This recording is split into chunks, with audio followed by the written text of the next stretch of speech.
Good morning. I'm Eric with Bulldog Foundation Repair, looking at a crawl space this morning in Clanton, and I'm just looking around trying to see what's going on. We're concerned about moisture in the crawl space. We're concerned about microbial growth and some of the issues that wet crawl spaces have. So I've just crawled in and I'm going to start my inspection. The main thing I'm seeing is I am seeing the microbial growth that the customer is concerned about. So what we're going to do for that is we're going to provide a mold treatment. Our mold treatment has a proprietary blend of chemicals. We have a bleach component, or similar to a bleach component. It's much stronger than household bleach. That will go in and clean the wood. Then we also have an antimicrobial, antifungal component that will kill the roots of the mold and the mildew that's in the wood. And then we have a surfactant that kind of makes it cling on and gives it the time it needs on the wood to kill all the things that are in it and help it return to a much improved state. So that's one of the first things we know we're going to quote right off the bat. Another little thing I notice is I see this drain pipe right here inside the door. You see there's a drop of water on that. So wait a little bit, see it's dripping. So there is a little leak there. It looks like they've tried to fix it several times. And we've got some caulking up there on that. So one thing that we will include in our bid is we will replace this section of plumbing. That pipe right there is, that looks like inch and, I wish I could see it, inch and a half. So that's inch and a half. This is 2-inch PVC, I think, yeah. Well, that's fine. Label. Okay, here we go. 2-inch PVC, yep. So 2-inch PVC, inch and a half going into 2-inch. Gonna need an elbow, gonna need a Y. Gonna need a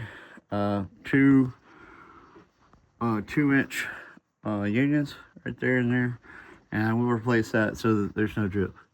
The other thing I see just looking down through here, as you see the belly of that PVC, that's probably gonna get called out on a home inspection if they come in to go ahead and check everything out. That belly is lower, so that can cause some problems with drainage. We're just gonna go ahead and install another PVC hanger, like that hanger tape right there, and keep that nice and flat so an inspector doesn't have anything to pick at. So there's been a previous repair right here along the middle side. The central girder has been stitched onto and it's been bolted up. It appears that whoever did that did a pretty good job of it. It looks like it's serviceable, and where some of the joists have kind of compacted, there may have been an old termite issue or something like that. New squash box have been installed. There's one right there, and so it looks like all that's holding together pretty well. We're not going to recommend any additional work there. You can tell that there's been kind of an old, maybe some termites or something in here, which is fairly common for a house of this age. Doesn't really get me too excited. I would recommend that the homeowner talks to the termite professional and make sure that they have them on board during the sales process to make sure everything flows smoothly. You can tell some of the subfloor has been replaced. This is the original subfloor here above me. The one by on a bias there, probably tongue and groove. And then you see the new subfloor where it's been replaced. That was replaced with just your normal standard plywood decking. So that's what we would expect it to be. If we come over here, okay, so here we've got original, and then we got the new replaced. So you can see kind of how, let's see, found a piece of it. We see, how this that treated wood looks pretty good. That's the old joist. You got some real serious microbial growth. We're gonna handle that with our mold treatment. Knock that down. Now, one of the main issues we run into though is that when we do a mold treatment, it's kind of like Lysol. You buy a can of Lysol and it says it kills 99.99% of germs. Well, there's that 0.01% of germs that's not killed. And that's what we're concerned about with mold treatment. You know, our mold treatment kills a really high percentage of the mold spores and the active mold cells that are growing and, you know, degrading the wood. But there's that percentage that, you know, that can't be gotten to. On the head of a needle, you know, you can fit 10,000 mold cells actively growing. So by the time you can see mold in a pattern like that, that's billions and even trillions of mold cells putting off even, you know, even exponentially more mold spores. So even if we do the very, very best of mold treatments, if we allow the conditions to remain, which is the humidity that we have in here, and these humid conditions remain, then the mold is only just going to continue to come back. And that's what we're most concerned with. So the process that we have by which to give a warranty or guarantee that the mold won't come back is a thing called encapsulation.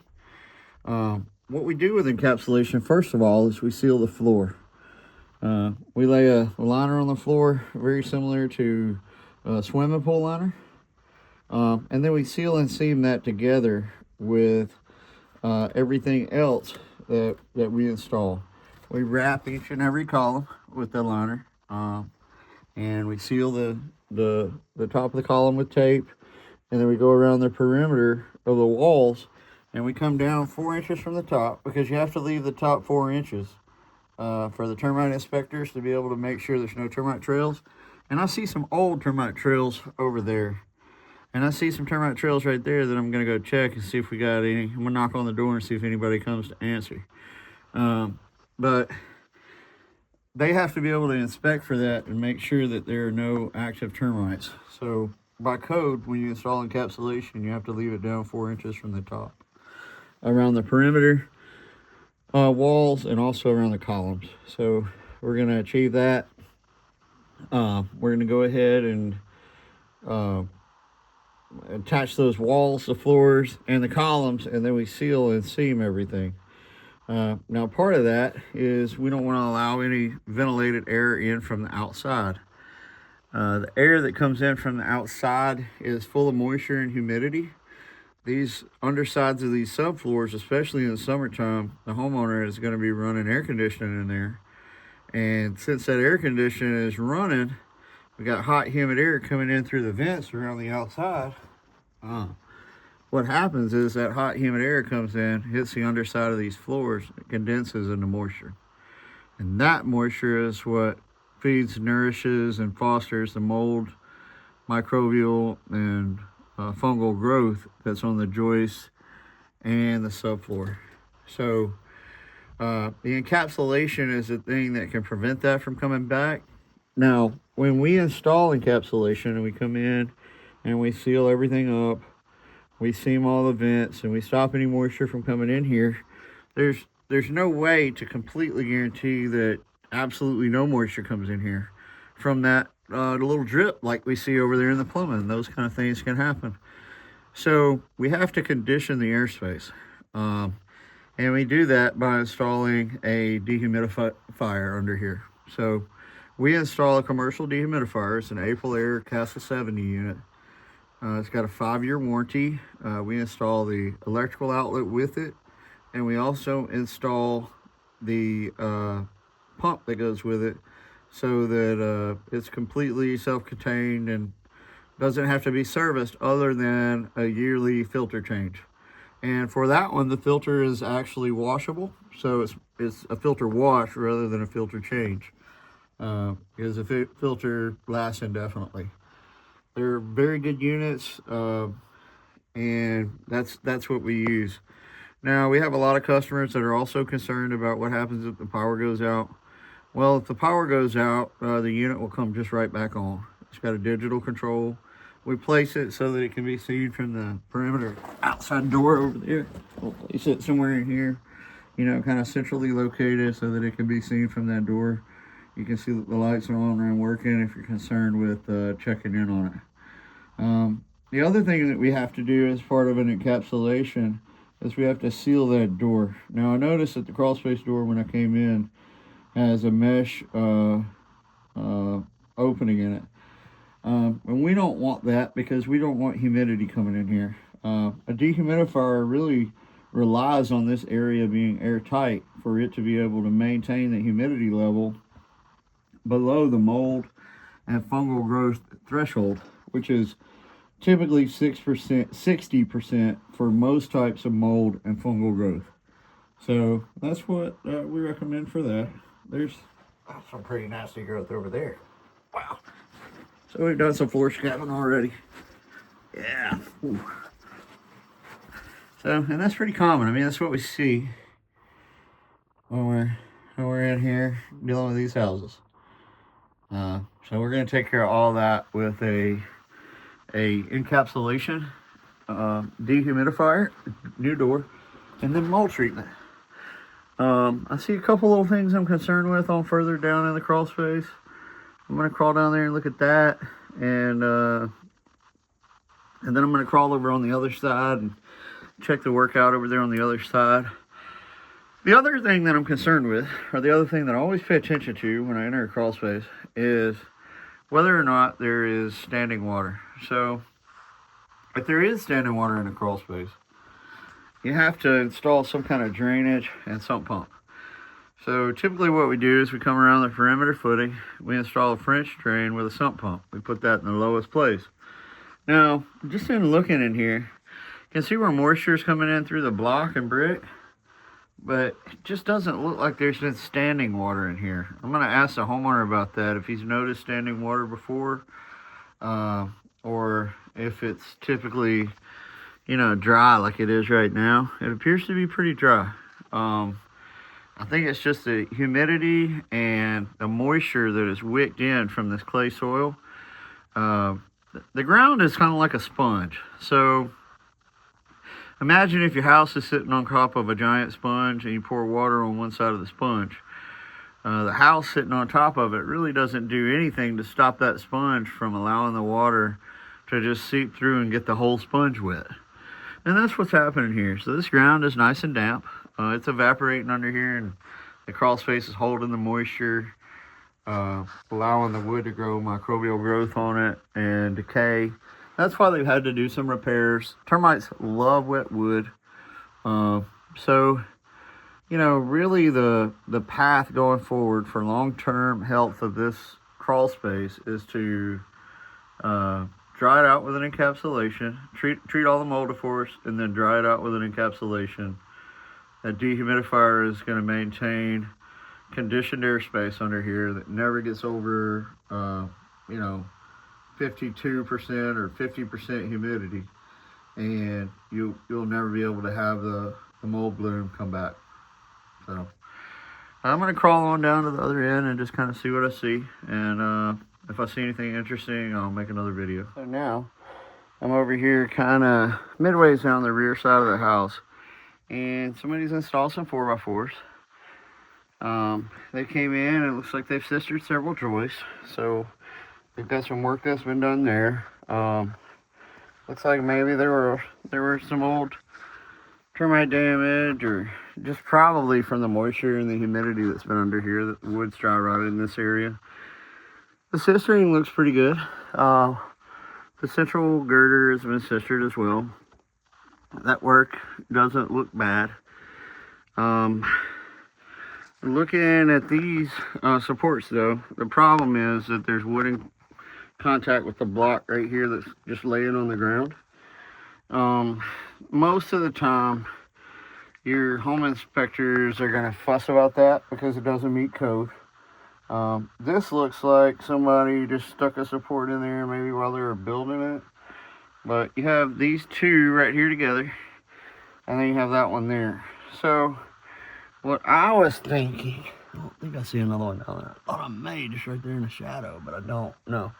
So what I was thinking is to put a steel support right here, and then to go ahead and put just one row of support right here. We can do that with a 8-foot beam, and then we would put two structural steel supports on top of that. I mean, under the 8-foot beam. Our beams are 6x6 pressure treated, and we would install them just right here in line with these. The other thing that I'm kind of questioning is, are these really necessary? It is likely that, or possible, not likely, I'd say possible, that these were installed while the work was being done from the top, because you can see you got new subfloor here. Maybe this was just done just to hold everything up and hold everything in place while it was being built. I don't know. Or maybe it was just left because, hey, it's additional support. But the other thing we would do is take out any blocks or wood blocks that are on the ground. Any debris that's in here we'll remove, because that stuff, you know, is a termite hazard. And we've already had termites in here with all this moisture, so we want to give it the best chance we can to be safe and good condition. So back here in the back, these joists are really compromised. A lot of these have been cisterned onto already. It is possible that there can be some additional work that's needed to be done after a mold treatment once we see the condition of the wood. If we find anything that's just incredibly compromised, it may have to be sistered. However, somebody's gone in here. You can see they've been working in here probably not too terribly long ago, because that wood that's been installed is not covered in mold yet. So I can see that some work has been done over there to really help out those joist sections, and I can tell that it's possible that we might need to do some additional joist cistern. But the way I'm going to quote the project is I'm going to quote it as a mold remediation and then an encapsulation, because the customer is not complaining about big sagging in the floor or anything like that. And when we treat this wood, we're going to get a lot of the tensile strength back. We're going to return the wood to an improved condition over what it is. You know, I'm not necessarily saying that it's going to be good to go and I'd sign off on it and park my truck in the living room, but it's going to be a lot better than what it is. So that's what we're gonna quote it. And if we're also just going to note that it's possible that there may need to be some additional work done on these girders and joists.